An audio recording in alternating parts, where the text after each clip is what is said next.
তোমরা বলো কে কে করো, তোমরা কে কে করো, তোমরা ফ্যা ফ্যা করো, তোমরা ভ্যা ভ্যা করো, কিন্তু নাগরিকত্বের অধিকার দাও না।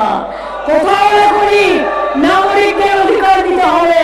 মনে হবে তোমাদের দয়া আমরা নাগরিক নয়, আমরা নাগরিক আমাদের স্বাধীনতা সংগ্রামীর দয়ায়, যারা আমাদের লড়াই করে ফাঁসি দিয়ে গুলি খেয়ে ভারতবর্ষকে স্বাধীন করেছিল। তোমরা তখন কোথায় ছিলে? ইংরেজদের ঘরে বসে তোফা দিচ্ছিলে, সোফায় বসেছিলে। আর আজকে তোমরা ঠিক করলে দেশে কারা থাকবে কারা থাকবে না।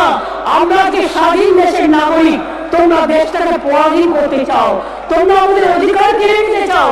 একবার বুঝলে না, বাংলা বললেই তুমি তাকে দেশ বিরোধী বলছো, তুমি তাকে এনিমি বলছো, তুমি তাকে বাংলা বিদ্বেষী বলছো, তুমি তাকে বাংলাদেশি বলছো, তুমি ভারত সন্ত্রাস করছো, তুমি মানুষের অত্যাচার করছে।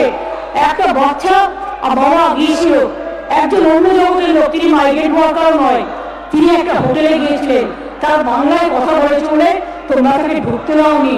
মনে রেখো, শোনো, কেউ কেউ ইতিহাসকে মনে রাখে, একদিন এই উত্তর তোমাদের মানুষ দেবে। আমাকে দিতে হবে না, আমি তো একজন অজ্ঞ, আমি তো কিছুই জানি না, আমি তো অকখই ভালো করে শিখতে পারিনি, আমি তো এবিসি ভালো করে পড়তে পারিনি। আমি তোমাদের কি করে উত্তর দেব?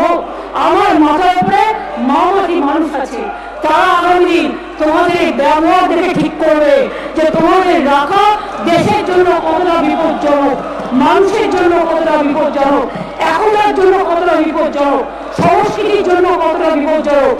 তোমাদের এই অপরাধ কোনোদিন মানুষ ক্ষমা করবে না।